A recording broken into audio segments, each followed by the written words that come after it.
ರಾಷ್ಟ್ರ ರಾಜಕಾರಣ ಒಂಥರ ಥ್ರಿಲ್ಲರ್ ಮೂವಿ ಅನಿಸ್ತಾ ಇದೆ. ಬಿಹಾರದಲ್ಲಿ ನಡೀತಾ ಇರುವ ಬೆಳವಣಿಗೆಗಳನ್ನು ನೋಡಿದ್ರೆ ಇನ್ನು 3 ತಿಂಗಳಲ್ಲಿ ಚುನಾವಣೆ. Most probably April first week ಅಥವಾ ಸೆಕೆಂಡ್ ವೀಕ್ನಲ್ಲಿ ಚುನಾವಣೆಗಳು, ಲೋಕಸಭಾ ಚುನಾವಣೆಗಳು ನಡೀತವೆ. ಅದಕ್ಕೊಂದು ಮಾಹೋಲ್ ಕ್ರಿಯೇಟ್ ಆಗ್ತಾ ಇದೆ. 5 ಸ್ಟೇಟ್ ಎಲೆಕ್ಷನ್ನು, ಸೆಮಿಫೈನಲ್ ಅಂದ್ವಿ, ಸೆಮಿಫೈನಲ್ ಅಂತಾರೆ ಅದಕ್ಕೆ. ರಾಮ ಮಂದಿರ ಲೋಕಾರ್ಪಣೆ, ಅದು ಚುನಾವಣಾ ರಾಜಕೀಯದ ಭಾಗನೇ. ಅದು ಯಾರು ಒಪ್ಕೊಳ್ಳಿ ಬಿಡಲಿ. ಅಂಥದ್ರಲ್ಲಿ ಒಂದು ಕಡೆ NDA ಮೈತ್ರಿಕೂಟ, ಇನ್ನೊಂದು ಕಡೆ NDA ವಿರುದ್ಧ INDIA ಮೈತ್ರಿಕೂಟ. ಈ ಸಲ ಮತ್ತೊಮ್ಮೆ ಮೋದಿ ಅಧಿಕಾರಕ್ಕೆ ಬರಬಾರದು, BJPಯನ್ನು ಅಧಿಕಾರಕ್ಕೆ ಬರದಂತೆ ತಡೆಯಬೇಕು ಅಂತ 28 ಪಕ್ಷಗಳವರು ಸೇರಿ INDIA ಇಂಡಿಯಾ ಅಂತ ಟೋಟಲ್ ಸೌಂಡ್ ಆಗುತ್ತೆ, ಅಂಥದ್ದೊಂದು ಮೈತ್ರಿಕೂಟವನ್ನು ಮಾಡಿಕೊಂಡ್ರು, ಘೋಷಣೆ ಮಾಡಿದ್ರು. 2 ದಿನಗಳ ಹಿಂದೆ ಆ ಮೈತ್ರಿಕೂಟಕ್ಕೆ ಸಿಕ್ಕ ಬಡಿದ ದೊಡ್ಡ ಸಿಡ್ಲು ಏನಂದರೆ, ಪಶ್ಚಿಮ ಬಂಗಾಳದ ಮುಖ್ಯಮಂತ್ರಿ ಮಮತಾ ಬ್ಯಾನರ್ಜಿ ಘೋಷಣೆ ಮಾಡಿದ್ರು, ಮೈತ್ರಿ ಇಲ್ಲ, ಮೈತ್ರಿಲಿಲ್ಲ ನಾವು. ನಮ್ಮ ರಾಜ್ಯದಲ್ಲಿ 42 ಲೋಕಸಭಾ ಕ್ಷೇತ್ರಗಳು ಬರ್ತವೆ, 42ರಲ್ಲೂ ನಾವು ಸ್ಪರ್ಧೆ ಮಾಡ್ತೀವಿ, ಸೀಟ್ ಶೇರಿಂಗ್ ಪ್ರಶ್ನೆನೇ ಇಲ್ಲ ಕಾಂಗ್ರೆಸ್ ಜೊತೆಗೆ ಅಂತ ಮಮತಾ ಬ್ಯಾನರ್ಜಿ ಹೇಳಿದ್ರು. ಅವರು ಹೇಳಿ ಇನ್ನೂ 1 ತಾಸು ಆಗಿಲ್ಲ, ಆಗಲೇ ಪಂಜಾಬದ ಮುಖ್ಯಮಂತ್ರಿ ಹೇಳಿದ್ರು ಭಗವಂತ್ ಸಿಂಗ್ ಮಾನ್, ನಮ್ಮ ರಾಜ್ಯದಲ್ಲೂ ಮೈತ್ರಿ ಇಲ್ಲ, ನಮ್ಮಲ್ಲಿ 13 ಲೋಕಸಭಾ ಕ್ಷೇತ್ರ ಬರ್ತವೆ, 13ಕ್ಕೆ 13ರಲ್ಲೂ ಆಮ್ ಆದ್ಮಿ ಪಕ್ಷನೇ ಸ್ಪರ್ಧೆ ಮಾಡುತ್ತೆ ಅಂತ. ಅಲ್ಲಿಗೆ 28 - 2 ಆಯಿತು. 2 ಅಂದರೆ ಪಶ್ಚಿಮ ಬಂಗಾಳ ದೊಡ್ಡ ರಾಜ್ಯ, 42 ಲೋಕಸಭಾ ಕ್ಷೇತ್ರಗಳು ಬರ್ತವೆ ಅಂದರೆ. ಈಗ ಪಂಜಾಬ್ನಲ್ಲಿ ಆಮ್ ಆದ್ಮಿ ಪಕ್ಷದ ನಿರ್ಧಾರ ದೆಹಲಿ ಮೇಲೂ ಪರಿಣಾಮ ಬೀರುತ್ತೆ. ದೆಹಲಿಲಿ 7 ಲೋಕಸಭಾ ಕ್ಷೇತ್ರಗಳು ಬರ್ತವೆ, ನೀವು 13 + 7 20 ಅಂತ ಅನ್ಕೊಳ್ಳಿ ಅದನ್ನ, ಪಂಜಾಬ್ ಮತ್ತು ದೆಹಲಿ 2 ಸೇರಿಸಿದ್ರೆ. ಅಲ್ಲಿಗೆ 2 ರಾಜ್ಯಗಳಲ್ಲಿ ಮೈತ್ರಿ ಇಲ್ಲ, 2 ಪಕ್ಷಗಳದರಿಂದ ಔಟು ಅಂತಾಯಿತು. ಈಗ ಬಿಹಾರದಲ್ಲಿ ನಿತೀಶ್ INDIA ಮೈತ್ರಿಕೂಟ ಏನು ರಚನೆ ಆಯ್ತಲ್ಲ, 2022 ಜೂನ್ನಲ್ಲಿ ಮೊದಲನೇ ಮೀಟಿಂಗ್ ಆಗಿದ್ದು. ಮೊದಲನೇ ಮೀಟಿಂಗ್ ಎಲ್ಲಾಯಿತು, ಬಿಹಾರದ ರಾಜಧಾನಿ ಪಾಟ್ನಾದಲ್ಲಾಯಿತು. ಮೀಟಿಂಗ್ನ ನೇತೃತ್ವ ಯಾರ್ದಿತ್ತು? ಇದೇ ನಿತೀಶ್ ಕುಮಾರ್ದಿತ್ತು. ನಿತೀಶ್ ಕುಮಾರ್ ಕರೆದ್ರು, ಈ ಮೋದಿನ ಹಾಗೆ ಹಿಂಗೆ ಸೋಲ್ಸೋದಕ್ಕಾಗೋದಿಲ್ಲ, ನಾವೆಲ್ಲರೂ ಒಗ್ಗಟ್ಟಾಗಬೇಕು.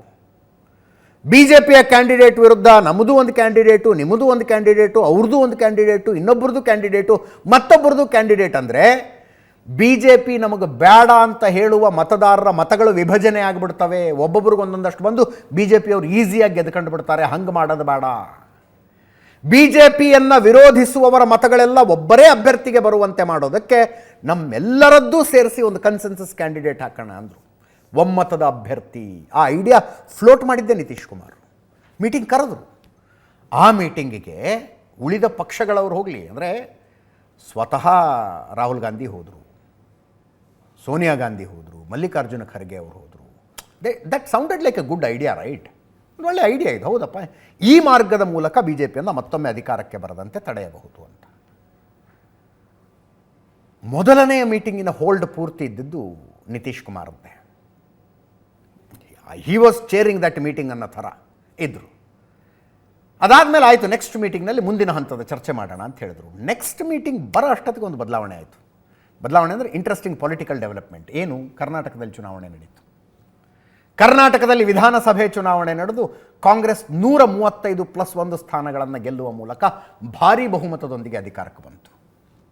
ಆ ನಂತರದ ಟೋನ್ ಚೇಂಜ್ ಆಯಿತು ಕಾಂಗ್ರೆಸ್ಸಿಂದು. ಬಿಹಾರದ ಮೀಟಿಂಗ್ನಲ್ಲಿ ನಿತೀಶ್ ಕುಮಾರ್ ನೇತೃತ್ವದಲ್ಲಿ ನಡೀತು. ಅಂದರೆ ನಾಳೆ ಅಕಸ್ಮಾತ್ INDIA ಅವಾಗಿನ ಹೆಸರಿಟ್ಟಿರಲಿಲ್ಲ, ಅದಕ್ಕೆ ಮೈತ್ರಿಕೂಟ ಅಂತ ಅಷ್ಟೇ ಅಂದಿದ್ರು. ಈ ಮೈತ್ರಿಕೂಟದಿಂದ ಒಬ್ಬ ಪ್ರಧಾನಿ ಅಭ್ಯರ್ಥಿ ಅಂತ ಘೋಷಣೆ ಮಾಡಿ ಚುನಾವಣೆಗೆ ಹೋಗೋದಾದರೆ ನಿತೀಶ್ ಕುಮಾರ್ ಆಬ್ವಿಯಸ್ಲಿ ಆಗ್ತಾರೆ ಅನ್ನೋ ಥರದ್ದು ಒಮ್ಮತ ಎಲ್ಲರದ್ದು ಇತ್ತು. ಆದರೆ ಅದಾದಮೇಲೆ ಕರ್ನಾಟಕದ ಚುನಾವಣೆ ಗೆದ್ದರು ನೋಡಿ ಕಾಂಗ್ರೆಸ್ನವರು. ನೆಕ್ಸ್ಟ್ ಮೀಟಿಂಗ್ ಆಗಿದ್ದು ಬೆಂಗಳೂರಿನಲ್ಲಿ, ತಾಜ್ ವೆಸ್ಟ್ ಎಂಡ್ನಲ್ಲಿ. ಆ ಮೀಟಿಂಗ್ನಲ್ಲಿ ಕಾಂಗ್ರೆಸ್ನವರ ಮಾತು, ಬಾಡಿ ಲ್ಯಾಂಗ್ವೇಜ್ ಎಲ್ಲ ಚೇಂಜ್ ಆಗಿಬಿಟ್ಟಿತ್ತು ಅಂತ. BJPಯನ್ನು ಏಕಾಂಗಿಯಾಗಿ ಎದುರಿಸಿ ಸೆಣಸಿ ಗೆದ್ದಿದ್ದೀವಿ ನಾವು ಕರ್ನಾಟಕದಲ್ಲಿ. ಒಂದು ರೀತಿ ರಿವೈವಲ್ ಸಿಕ್ಕಂಗಾಗಿದೆ ಕಾಂಗ್ರೆಸ್ಸಿಗೆ ಅಂತ. ಆ ಮೀಟಿಂಗ್ನಲ್ಲಿ ಪ್ರಧಾನಿ ಅಭ್ಯರ್ಥಿ ಯಾರು ಅಂದರೆ ಆಮೇಲೆ ಚರ್ಚೆ ಮಾಡೋಣ ಬಿಡಿ, ಆಮೇಲೆ ನೋಡ್ಕೊಳ್ಳೋಣ ಬಿಡಿ ಅಂದ್ಬಿಟ್ರು. ಮೊದಲನೆಯ ಮೀಟಿಂಗ್ ನಿತೀಶ್ ಕುಮಾರ್ ಅವರ ಕಂಟ್ರೋಲ್ನಲ್ಲಿದ್ದರೆ, 2ನೇ ಮೀಟಿಂಗು ರಾಹುಲ್ ಗಾಂಧಿ ಅವರ ಕಂಟ್ರೋಲಿಗೆ ಬಂದುಬಿಡ್ತು. 3ನೇ ಮೀಟಿಂಗ್ ಮುಂಬೈಯಲ್ಲಿ, 4ನೇ ಮೀಟಿಂಗ್ ದಿಲ್ಲಿಲಿ.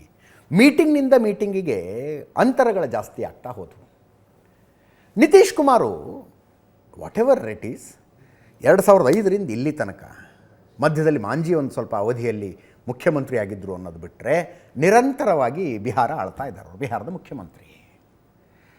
ಯಾರಿಗೆ ಯಾವುದೋ ಪೊಸಿಷನ್ಲಾದರೂ ಒಂದು ಮೊನಾಟನಿ ಫೀಲ್ ಆಗುತ್ತೆ ರೀ. ಅವರಿಗೆ ರಾಷ್ಟ್ರ ರಾಜಕಾರಣದ ಆಸೆಗಳಿದ್ದಾವೆ ನಿತೀಶ್ ಕುಮಾರ್ಗೆ. ಜೊತೆಗೆ ಕಂಪ್ಯಾರಿಸನ್ ಕೂಡ ಹಾಗೆ ಇದೆ. ಈಗ ಮೋದಿ ಯಾಕೆ ಸಕ್ಸಸ್ಫುಲ್ಲು? ಗುಜರಾತ್ ಮಾಡೆಲ್ ಅಂತಿದ್ರು ಅವರು. ಗುಜರಾತ್ ಮುಖ್ಯಮಂತ್ರಿಯಾಗಿ ಗುಜರಾತನ್ನು ಅಭಿವೃದ್ಧಿ ಪಥದಲ್ಲಿ ತಗೊಂಡೋಗಿದ್ದೀನಿ ನೋಡಿ ಅಂತ.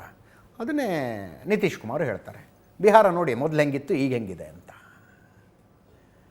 ನರೇಂದ್ರ ಮೋದಿಗೇನು ಹಿಂದುಳಿದ ವರ್ಗದಿಂದ ಬಂದಿರುವಂಥವರು, ಗಾಣಿಗ ಸಮುದಾಯ. ನಿತೀಶ್ ಕುಮಾರ್ ಕುರ್ಮಿ, ಗಾಣಿಗ ಸಮುದಾಯ, ನಾನು ಗಾಣಿಗ. ನರೇಂದ್ರ ಮೋದಿ ಏನಂತಾರೆ? ಭ್ರಷ್ಟಾಚಾರದ ಒಂದೇ ಒಂದು ಕಪ್ಪು ಚುಕ್ಕೆ ಇಲ್ಲದಂತೆ ರಾಜಕಾರಣ ಮಾಡಿದ್ದೀನಿ ಅಂತ. ನಿತೀಶ್ ಕುಮಾರ್ ಅದನ್ನೇ ಹೇಳ್ತಾರೆ, ನನ್ನ ಮೇಲೆ ಏನಿದೆ ಭ್ರಷ್ಟಾಚಾರದ ಆರೋಪ. ನರೇಂದ್ರ ಮೋದಿಯನ್ನು ರಾಷ್ಟ್ರ ರಾಜಕಾರಣದಲ್ಲಿ ಎದುರಿಸಬೇಕು ಅಂದರೆ ನಿತೀಶ್ ಕುಮಾರೇ ಅಂತ ನಿತೀಶ್ ಕುಮಾರರಿಗೆ ಅನಿಸಿದೆ. ಮತ್ತು ಅವರು ಉಳಿದಿದ್ದನ್ನು ಹೇಳೋದಕ್ಕೆ ಬಯಸ್ತಾರೆ. ನರೇಂದ್ರ ಮೋದಿ ಅಂತಾರೆ ಕುಟುಂಬ ರಾಜಕಾರಣ ಇಲ್ಲ ನೋಡಿ, ನನ್ನ ಅಣ್ಣ ತಮ್ಮಂದರು ನಮ್ಮ ತಾಯಿ ಎಲ್ಲ ಹೆಂಗೆ ಬದುಕ್ತಾ ಇದ್ರು, ನನ್ನ ಅಣ್ಣ ತಮ್ಮಂದ್ರು ಹೆಂಗೆ ಬದುಕ್ತಾ ಇದ್ದಾರೆ, ಅವ್ರನ್ನೇನಾರು ಯಾವತ್ತಾರು ನಾನು ನನ್ನ ಅಧಿಕಾರದ ವ್ಯಾಪ್ತಿ ಒಳಗಾದರೂ ಬಿಟ್ಕೊಂಡಿದ್ದೀನ ಅಂತ. ಅದನ್ನೇ ನಿತೀಶ್ ಕುಮಾರ್ ಹೇಳ್ತಾರೆ. ತೋರಿಸಿ ನಮ್ಮ ಫ್ಯಾಮಿಲಿಯವ್ರನ್ನ ಒಬ್ಬರನ್ನಾರು ನನ್ನ ಕುರ್ಚಿಯ ಸುತ್ತು ಕಡೆ ಅಂತ. ಹಾಗೆ ಮೋದಿನ ಎದುರಿಸೋದಕ್ಕೆ ನಾನೇ ಕರೆಕ್ಟು ಅಂತ ನಿತೀಶ್ ಕುಮಾರ್ಗೆ ಅನಿಸಿತ್ತು. ಆಬ್ವಿಯಸ್ಲಿ ಅವರು ಪ್ರಧಾನಿ ಅಭ್ಯರ್ಥಿಯಾಗಿ ಬಿಂಬಿತಗೊಳ್ಳಬೇಕು ಅಂದ್ಕೊಂಡಿದ್ರು. ಕರ್ನಾಟಕದ ಗೆಲುವು ಆ ಲೆಕ್ಕಾಚಾರಗಳನ್ನು ಬದಲಿಸ್ಬಿಡ್ತು. ನೋಡೋಣ ಇರಿ ಅನ್ನೋಕ್ಕೆ ಶುರು ಮಾಡಿದ್ರು. ಅದಾದ ಮೇಲೆ ದೆಹಲಿಯಲ್ಲಿ ಒಂದು ಮೀಟಿಂಗ್ ಆಯಿತು, ಆನ್ಲೈನ್ ಮೀಟಿಂಗ್. ಅದು ಆ ಆನ್ಲೈನ್ ಮೀಟಿಂಗ್ನಲ್ಲಿ ಕಮ್ಯುನಿಸ್ಟ್ ಪಕ್ಷದ CPMನ ಸೀತಾರಾಮ್ ಯಚೂರಿ ಪ್ರಪೋಸ್ ಮಾಡ್ತಾರೆ, ನಿತೀಶ್ ಕುಮಾರ್ ಅವರನ್ನು ನಾವು ಪ್ರಧಾನಿ ಅಭ್ಯರ್ಥಿ ಅಂತ ಘೋಷಣೆ ಮಾಡ್ಕೊಂಡು ಚುನಾವಣೆಗೆ ಹೋಗೋಣ ಅಂತ. ಆ ಮೀಟಿಂಗ್ನಲ್ಲಿ ಮಮತಾ ಬ್ಯಾನರ್ಜಿ ಇರಲಿಲ್ಲ. ಯಾವಾಗ ಸೀತಾರಾಮ್ ಯಚೂರಿ ಆ ಪ್ರಪೋಸಲ್ ಮಾಡ್ತಾರಲ್ಲ, ಆ ಪ್ರಪೋಸಲ್ ಮಾಡಿದಾಗ ರಾಹುಲ್ ಗಾಂಧಿಯವ್ರಿಗೆ ಇರಿಸು ಮುರುಸಾಗತ್ತೆ. ಅವರು ಬ್ರಷ್ ಅವೇ ಮಾಡ್ತಾರೆ ಅದನ್ನು. ಮಮತಾ ಬ್ಯಾನರ್ಜಿ ಅವರೆಲ್ಲ ಅವ್ರು ಬಂದ ಮೇಲೆ ಡಿಸ್ಕಸ್ ಮಾಡೋಣ ಬಿಡಿ ಅಂತ. ಅದು ನಿತೀಶ್ ಕುಮಾರನ್ನ ಹರ್ಟ್ ಮಾಡ್ತು. ಓ, ಇವ್ರು ಆಗೋದಕ್ಕೆ ಬಿಡೋದಿಲ್ಲಪ್ಪ ನನ್ನ ಅಂತ. ಅದರ ನೆಕ್ಸ್ಟ್ ಮೀಟಿಂಗ್ನಲ್ಲಿ ಮಮತಾ ಬ್ಯಾನರ್ಜಿ ಬಂದರು. ಆ ಮೀಟಿಂಗಿನ ವಿವರಗಳು ಬಹಳ ಡ್ರಮ್ಯಾಟಿಕ್ ವಿವರಗಳಿದ್ದಾವೆ. ಮಮತಾ ಬ್ಯಾನರ್ಜಿ ಸುಮ್ಮನೆ ಕೂತ್ಕೊಂಡಿದ್ರಂತೆ, ತಮ್ಮ ಪಾಡಿಗೆ ತಾವು ಏನೂ ಮಾತಾಡ್ತಿರ್ಲಿಲ್ಲ. ಸೋನಿಯಾ ಗಾಂಧಿಯವರು ಫೋರ್ಸ್ ಮಾಡ್ತಾರೆ, ಮಾತಾಡಿ ಅಂತ. ನಮ್ಮ ಪಕ್ಷದಿಂದ ಡೈರೆಕ್ಟ್ ಒಬ್ರಾಯನ್ ಮಾತಾಡಿದಾರಲ್ಲ, ನಾನೇನು ಮಾತಾಡೋದು ಅಂತಾರೆ ಮಮತಾ ಬ್ಯಾನರ್ಜಿ. ಇಲ್ಲ ನೀವೊಂದು ಎರಡು ಮಾತು ಹೇಳಬೇಕು ಅಂತ. ಮಮತಾ ಬ್ಯಾನರ್ಜಿ ಅದು ಎಲ್ಲಿತ್ತು ಏನು ಮನಸ್ಸಲ್ಲಿ ಇಟ್ಕೊಂಡಿದ್ರು, ಯಾರ ಜೊತೆಗೂ ಚರ್ಚೆ ಮಾಡಿರಲಿಲ್ಲ, ಏನಿಲ್ಲ. INDA ಮೈತ್ರಿಕೂಟದ ಪ್ರಧಾನಿ ಅಭ್ಯರ್ಥಿಯಾಗಿ ಮಲ್ಲಿಕಾರ್ಜುನ ಖರ್ಗೆ ಅವ್ರನ್ನ ಮಾಡೋಣ ಅಂದ್ಬಿಟ್ರು. ಆ ಮೀಟಿಂಗ್ನಲ್ಲಿ ಮತ್ತೊಂದು ರೌಂಡ್ ಹತ್ಕಂತು. ಅದು ಹೆಂಗೆ ಮಾಡ್ತೀರಿ ನೀವು ಮಲ್ಲಿಕಾರ್ಜುನ ಖರ್ಗೆ ಅವರನ್ನು ಅಂತ. ಫಸ್ಟ್ ಕಾಂಗ್ರೆಸ್ ಅವರು ಒಪ್ಕೊಳ್ಬೇಕಲ್ಲ, ಸೋನಿಯಾ ಗಾಂಧಿ ರಾಹುಲ್ ಗಾಂಧಿ ಒಪ್ಕೋಬೇಕಲ್ಲ. ಅದು ಅಲ್ಲಿಗೆ ನಿಂತೋಯ್ತು. ಬರ್ತಾ ನಿತೀಶ್ ಕುಮಾರ್ಗೆ ಒಂದು ಈ ಮೈತ್ರಿ ಯಾಕೋ ವರ್ಕೌಟ್ ಆಗೋದಿಲ್ಲ ಅನ್ಸಕ್ಕೆ ಶುರುವಾಗಿತ್ತೋ ಏನೋ. ಆದರೆ ಏಕಾಏಕಿ ಮೈತ್ರಿಯಿಂದ ಹೊರಗೆ ಬರ್ತೀನಿ ಅಂತ ಹೆಂಗೆ ಹೇಳ್ತಾರೆ? ಅದಕ್ಕೊಂದು ಕಾರಣ ಬೇಕಲ್ಲ. ಈಗ ಮಮತಾ ಬ್ಯಾನರ್ಜಿ ಓಡಾಡಿದ್ರಪ್ಪ ಇಷ್ಟೆಲ್ಲ, ಎಲ್ಲ ಮೀಟಿಂಗು ಅಟೆಂಡ್ ಮಾಡಿದ್ದಾರೆ, ಆಲ್ಮೋಸ್ಟ್ ಎಲ್ಲ ಮೀಟಿಂಗ್ನು. ಮೈತ್ರಿಯಿಂದ ಹೊರಗೆ ಬರೋಕ್ಕೆ ಏನು ಕಾರಣ ಬೇಕಲ್ಲ. ಅವ್ರು ಹೇಳಿದ್ರು, ನಾವೊಂದು ಪ್ರಪೋಸಲ್ ಕೊಟ್ವಿ 42 ಕ್ಷೇತ್ರಗಳ ಪೈಕಿ ನಿಮಗಿಷ್ಟು ಕ್ಷೇತ್ರ ಅಂತ. ಆ ಪ್ರಪೋಸಲ್ಲಿ ಕಾಂಗ್ರೆಸ್ ಒಪ್ಕೊಳ್ತಿಲ್ಲ, ಅದರಿಂದ ನಾವು ಹೊರಗೆ ಬರ್ತಾ ಇದ್ದೀವಿ. That is the reason. Seat sharing ಆಗ್ತಾ ಇಲ್ಲ ಇಲ್ಲಿ ಸರಿಯಾಗಿ ಅಂತ. ಕಾಂಗ್ರೆಸ್ 10-12 ಕೇಳ್ತಿದ್ದಾರೆ ರೀ, ಅವ್ರಿಗೆ ಇರೋದೇ 2 MP ಹೆಂಗೆ ಕೊಡೋಕ್ಕಾಗತ್ತೆ ಅನ್ನೋದೊಂದು ಕಾರಣ ಮೈತ್ರಿಯಿಂದ ಹೊರಗೆ ಬರೋದಕ್ಕೆ. ಇಲ್ಲಿ ಪಂಜಾಬ್ನಲ್ಲಿ ಆಮ್ ಆದ್ಮಿ ಪಕ್ಷಕ್ಕೂ ಅದೇ ಕಾರಣ. 2019ರಲ್ಲಿ ಕಾಂಗ್ರೆಸ್ 13 ಕ್ಷೇತ್ರಗಳ ಪೈಕಿ 8 ಕ್ಷೇತ್ರ ಗೆದ್ದಿರಬಹುದು, ಆವಾಗ ಅಧಿಕಾರದಲ್ಲಿದ್ದರು. ಈಗೇನಿದೆ ಅವರ ಸ್ಟ್ರೆಂಗ್ತು? ಈಗ ಬಂದು 10 ಕೊಡಿ ಅಂತಂದರೆ ಅವ್ರಿಗೆ 10 ಕೊಟ್ಟು ನಾವು 3 ಕ್ಷೇತ್ರಗಳಲ್ಲಿ ನಿಂತ್ಕೊಳ್ಳೋಣ, ರಾಜ್ಯ ಸರ್ಕಾರದಲ್ಲಿ ಅಧಿಕಾರದಲ್ಲಿರೋರು ಅಂತ ಆಮ್ ಆದ್ಮಿ ಪಕ್ಷ ಕೇಳುತ್ತೆ. ಅವ್ರಿಗೂ ಒಂದು ರೀಸನ್ ಹೊರಗೆ ಬರೋದಕ್ಕೆ ಕೊಟ್ಟರು. ನಿತೀಶ್ ಕುಮಾರ್ಗೆ ಏನು ರೀಸನ್ನು? ಅಲ್ಲಿ ಇನ್ನೂ ಸೀಟ್ ಶೇರಿಂಗ್ನ ಚರ್ಚೆನೇ ಶುರುವಾಗಿರಲಿಲ್ಲ. ಏನು ರೀಸನ್ ಕೊಡ್ತಾರೆ ಅವರು? ಒಂದು ರೀಸನ್ನು ಪುಣ್ಯಾತ್ಮ ಮೋದಿನೇ ಕೊಟ್ಟರು. ದಿವಂಗತ ಕರ್ಪೂರಿ ಠಾಕೂರ್ರಿಗೆ ಭಾರತ ರತ್ನ ಘೋಷಣೆ ಮಾಡಿಬಿಟ್ರು. ಕರ್ಪೂರಿ ಠಾಕೂರ್ ಬಿಹಾರದ ಹಿಂದುಳಿದ ವರ್ಗಗಳ ಬಹಳ ದೊಡ್ಡ ನಾಯಕ. ಕ್ಷೌರಿಕ ಸಮುದಾಯದಿಂದ ಬಂದು ಬಿಹಾರಕ್ಕೆ 2 ಟರ್ಮ್ ಮುಖ್ಯಮಂತ್ರಿ, 1 ಟರ್ಮ್ ಉಪಮುಖ್ಯಮಂತ್ರಿ ಆಗಿದ್ದವರು. ಶಿಕ್ಷಣ ಸಚಿವರಾಗಿದ್ದ ಸಂದರ್ಭದಲ್ಲಿ ದೊಡ್ಡ ನಿರ್ಧಾರ ತಗೊಂಡು ಕಡ್ಡಾಯವಾಗಿ ಯಾರೂ ಇಂಗ್ಲೀಷ್ ಕಲಿಬೇಕಾಗಿಲ್ಲ ಬಿಹಾರದಲ್ಲಿ ಅಂತ ಹೇಳಿದ್ರು. ಈ ರೀತಿಯಾದ ದೊಡ್ಡ ದೊಡ್ಡ ನಿರ್ಧಾರಗಳನ್ನು ಕರ್ಪೂರಿ ಠಾಕೂರ್ ತಗೊಂಡಿದ್ದರು. ಎಲ್ಲಕ್ಕಿಂತ ದೊಡ್ಡ ನಿರ್ಧಾರ ಅಂದರೆ ಹಿಂದುಳಿದ ವರ್ಗಗಳವರಿಗೆ ಅವರು ಮೀಸಲಾತಿ ಕೊಟ್ಟಿದ್ದು. ಅಂಥ ದಿವಂಗತ ಕರ್ಪೂರಿ ಠಾಕೂರ್ ನಿತೀಶ್ ಕುಮಾರ್ಗೂ ರಾಜಕೀಯ ಗುರು, ಲಾಲು ಪ್ರಸಾದ್ ಯಾದವ್ಗೂ ರಾಜಕೀಯ ಗುರು. ರಾಮ್ ವಿಲಾಸ್ ಪಾಸ್ವಾನ್ ಬೆಳೆದಿದ್ದು ಕೂಡ ಕರ್ಪೂರಿ ಠಾಕೂರ್ ಗರಡಿಯಲ್ಲೇ. ಅಂಥ ಕರ್ಪೂರಿ ಠಾಕೂರ್ಗೆ ಈಗಿನ ಕೇಂದ್ರ ಸರ್ಕಾರ, ಪ್ರಧಾನಿ ನರೇಂದ್ರ ಮೋದಿ ಅವರ ನೇತೃತ್ವದ ಸರ್ಕಾರ ಯಾವಾಗ ಭಾರತ ರತ್ನ ಘೋಷಣೆ ಮಾಡ್ತಲ್ಲ, ಆವಾಗ ಬಹುಶಃ ನಿತೀಶ್ ಕುಮಾರ್ ತಲೆಯಲ್ಲಿ ಒಂದು ಲೈಟ್ ಹತ್ತು, ಐಡಿಯಾ ಹೊಳಿತು, ಸಿಕ್ತಲೆ ಚಾನ್ಸು ಅಂದ್ಕೊಂಡು ವೇದಿಕೆ ಮೇಲೆ ಭಾಷಣ ಮಾಡಿಬಿಟ್ರು. ನಾ ಬಡ್ಕಂಡೆ ಕಾಂಗ್ರೆಸ್ನವ್ರಿಗೆ ಒಂದು ಭಾರತ ರತ್ನ ನಮ್ಮ ಕರ್ಪೂರಿ ಠಾಕೂರಿಗೆ ಕೊಡಿ ಕೊಡಿ ಅಂತ ನಾನು ಮಾತೇ ಕೇಳಲಿಲ್ಲ ಇವರು. ಈಗ ನೋಡಿ ನರೇಂದ್ರ ಮೋದಿ ಅವರು ಕೊಟ್ಟಿದ್ದಾರೆ, ಅವ್ರಿಗೆ ನಾನು ಭಾಳ ಧನ್ಯವಾದ ಹೇಳ್ತೀನಿ ಅಂದ್ಬಿಟ್ರು. ನರೇಂದ್ರ ಮೋದಿ ಅವರನ್ನು ಸೋಲಿಸುವುದಕ್ಕಾಗಿ ರಚನೆಯಾಗಿರುವ INDIA ಮೈತ್ರಿಕೂಟದ ನೇತೃತ್ವ ವಹಿಸಿಕೊಳ್ಳಬೇಕಾಗಿದ್ದ ಮನುಷ್ಯ ವೇದಿಕೆಯ ಮೇಲೆ ನಿಂತ್ಕೊಂಡು ಅವ್ರನ್ನ ಹೊಗಳದ. ಅಷ್ಟಕ್ಕೆ ನಿಂತಿದ್ರೂ ಆಗ್ತಿತ್ತದು, ಏನೋ ಆಯ್ತಪ್ಪ ಇದೊಂದು ವಿಷಯಕ್ಕೆ ಹೊಗಳಿದ್ದಾರೆ ಅಂತ. ಅದೇ ಸ್ಟೇಜ್ ಮೇಲೆ ಪಕ್ಕದಲ್ಲಿ ಉಪಮುಖ್ಯಮಂತ್ರಿಗಳಿದ್ದಾರೆ, ತೇಜಸ್ವಿ ಯಾದವ್, ಲಾಲು ಪ್ರಸಾದ್ ಯಾದವ್ ಮಗ. ತೇಜಸ್ವಿ ಯಾದವ್ ತಂದೆನೂ ಮುಖ್ಯಮಂತ್ರಿ ಆಗಿದ್ದರು, ತಾಯಿನೂ ಮುಖ್ಯಮಂತ್ರಿ ಆಗಿದ್ದರು. ಈಗ ತೇಜಸ್ವಿ ಯಾದವ್ ಉಪಮುಖ್ಯಮಂತ್ರಿ ಆಗಿದ್ದಾರೆ. ತೇಜಸ್ವಿ ಯಾದವ್ ತಮ್ಮ ತೇಜ್ ಪ್ರತಾಪ್ ಯಾದವ್ ಬಿಹಾರದಲ್ಲಿ ಮಿನಿಸ್ಟರ್ ಆಗಿದ್ದಾರೆ. ಅಂಥ ತೇಜಸ್ವಿ ಯಾದವ್ ಪಕ್ಕದಲ್ಲಿರುವಾಗ ನಿತೀಶ್ ಕುಮಾರು ಕರ್ಪೂರಿ ಠಾಕೂರ್ ಯಾವತ್ತೂ ಕುಟುಂಬ ರಾಜಕಾರಣವನ್ನೇ ಮಾಡಲಿಲ್ಲ. ಎಂಥ ಒಳ್ಳೆ ಮನುಷ್ಯ ನೋಡಿ. ಯಾವತ್ತೂ ತಮ್ಮ ಕುಟುಂಬದವ್ರನ್ನ ಅಧಿಕಾರಕ್ಕೆ ಹತ್ರ ಬಿಟ್ಕೊಳ್ಳಿಲ್ಲ. ಈಗಲೂ ಇದ್ದಾರೆ ರಾಜಕಾರಣಿಗಳು, ಬರೀ ಕುಟುಂಬ ಕುಟುಂಬ ಕುಟುಂಬ ಅಂತಾರೆ, ತಮ್ಮವ್ರನ್ನೇ ಬೆಳೆಸಬೇಕು ಅಂತಾರೆ. ಆದರೆ ನಾನು ಹಂಗಲ್ಲ, ನಮ್ಮ ಕುಟುಂಬದವ್ರು ಯಾರನ್ನೂ ಹತ್ರಕ್ಕೆ ಬಿಟ್ಕೊಂಡಿಲ್ಲ ಅಂದ್ಬಿಟ್ರು. 10 ಕಂತಲ್ಲಿ ಬೆಂಕಿ.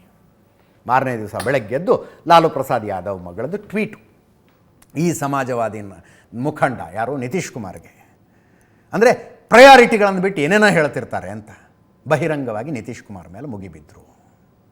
ಅಲ್ಲಿಗೆ ಬಿರುಕು ಇತ್ತು, ಅದು ಕಂದಕವಾಗ್ತಾ ಇದೆ ಅನ್ನೋದು ಗೊತ್ತಾಯಿತು. ಬಿರುಕು ಇತ್ತು ಅಂದರೆ ಯಾವ್ಯಾವ ಕಾರಣಕ್ಕೆ? ಬಿಹಾರದಲ್ಲಿ RJD is the single largest party. 79 ಸ್ಥಾನ ಇದ್ದಾವೆ ಅವ್ರಿಗೆ.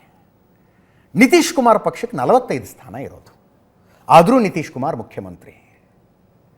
RJD actually 75 ಗೆದ್ದಿತ್ತು, AIMIMನವ್ರು 5 ಗೆದ್ದಿದ್ರಲ್ಲಿ.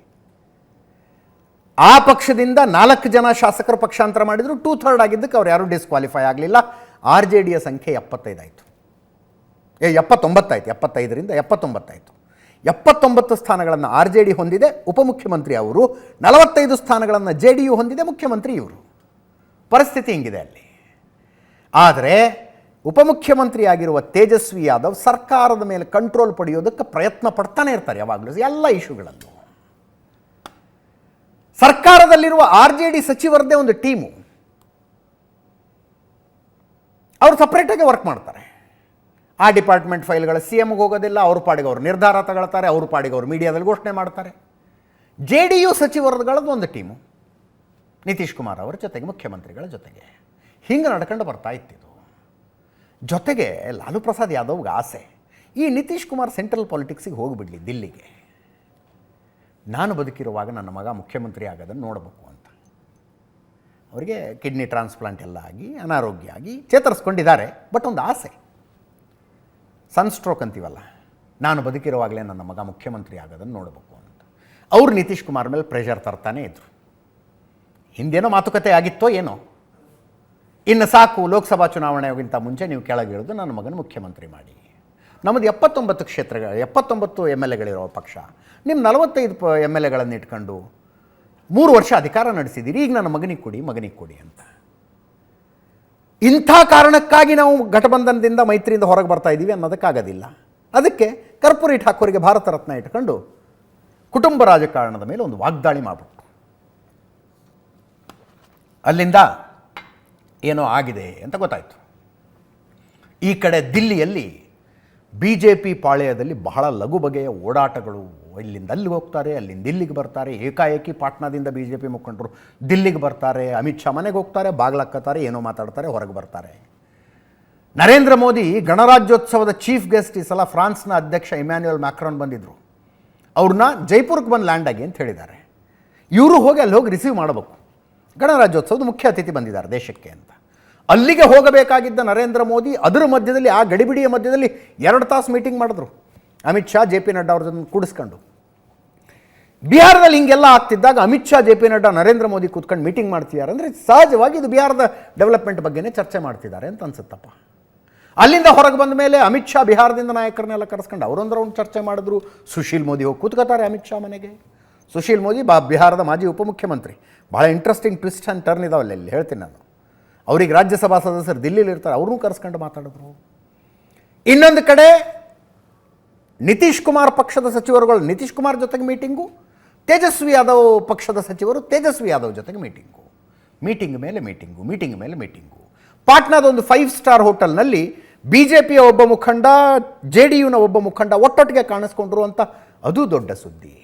ಈ ಮಧ್ಯದಲ್ಲಿ ಕ್ಯಾಬಿನೆಟ್ ಮೀಟಿಂಗ್ ಇತ್ತಲ್ಲಿ. ಕ್ಯಾಬಿನೆಟ್ ಮೀಟಿಂಗ್ ಅಂದರೆ ಸಾಮಾನ್ಯವಾಗಿ 1 ತಾಸು, 1.5 ತಾಸು, 2 ತಾಸು ನಡೀತವೆ. ಮೊನ್ನೆ ಮೀಟಿಂಗು 15 ನಿಮಿಷದಲ್ಲಿ ಮುಗಿದೋಯ್ತು. 15 ನಿಮಿಷ. ಕ್ಯಾಬಿನೆಟ್ನಲ್ಲಿ ಏನಾಯಿತು ಅಂದರೆ 3 ಅಜೆಂಡಾ ಇದ್ವು. ಅಧಿಕಾರಿಗಳು ಹೇಳಿದ್ರು, ಚೀಫ್ ಮಿನಿಸ್ಟರ್ ಓಕೆ ಅಂತ ಸೈನ್ ಹಾಕಿದ್ರು, ಮುಗಿದುಬಿಡ್ತು ಅಂತ. ಕ್ಯಾಬಿನೆಟ್ನಲ್ಲಿದ್ದಂಥ ಮಿನಿಸ್ಟ್ರು ಹೊರಗೆ ಬಂದ ಮೇಲೆ ಮಾಧ್ಯಮದವರಿಗೆ ಹೇಳಿದ್ರು. ನಿತೀಶ್ ಕುಮಾರು ಇದ್ದರು, ತೇಜಸ್ವಿ ಯಾದವ್ ಇದ್ದರು, ಮುಖ್ಯಮಂತ್ರಿಗಳು ಉಪಮುಖ್ಯಮಂತ್ರಿಗಳು ಇದ್ದರು. ಹಾಂ ಇಲ್ಲ, ಹ್ಞೂ ಇಲ್ಲ, ಮಾತಿಲ್ಲ, ಕಥೆ ಇಲ್ಲ, ಒಬ್ಬರ ಮುಖ ಒಬ್ಬರು ನೋಡಲೂ ಇಲ್ಲ.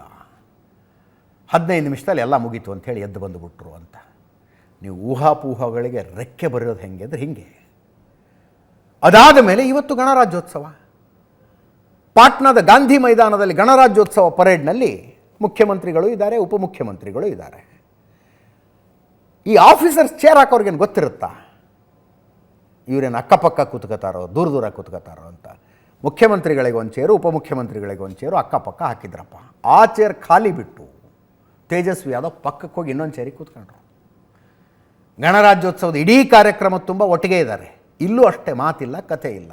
ನಾನೊಂದು ತೀರ, ನೀನೊಂದು ತೀರ ಅನ್ನೋರಂಗೆ ಕೂತ್ಕೊಂಡಿದ್ರು. ಏನಂತೀರಿ ಇದಕ್ಕೆ? ಈ ಮಧ್ಯದಲ್ಲಿ JDU ರಾಜ್ಯಾಧ್ಯಕ್ಷರ ಹೇಳಿಕೆ ಬೇರೆ ಇದೆ, RJD ಮುಖಂಡರ ಹೇಳಿಕೆಗಳು ಬೇರೆ ಇದ್ದಾವೆ. 28ನೇ ತಾರೀಕು ಬಿಹಾರ ಪಾಲಿಟಿಕ್ಸ್ನ ಕ್ಲೈಮ್ಯಾಕ್ಸ ಎಲ್ಲ ಮಾತಾಡೋಣ. ಒಂದು ಸಣ್ಣ ಬ್ರೇಕ್ ಮುಗಿಸ್ತೀನಿ, ತುಂಬ ಸಣ್ಣ ಬ್ರೇಕ್ ನಂತರ ಮತ್ತಷ್ಟು ಸುದ್ದಿ, ಜೊತೆಗೆ ಜ್ಞಾನವ್ಯಾಪಿ ಮಸೀದಿ, ಜಗದೀಶ್ ಶೆಟ್ಟರ್ BJP ಆಫೀಸಿಗೆ ಬಂದಿದ್ದು ತುಂಬ ಸುದ್ದಿ ಇದೆ. ಬ್ರೇಕ್ ಆದಮೇಲೆ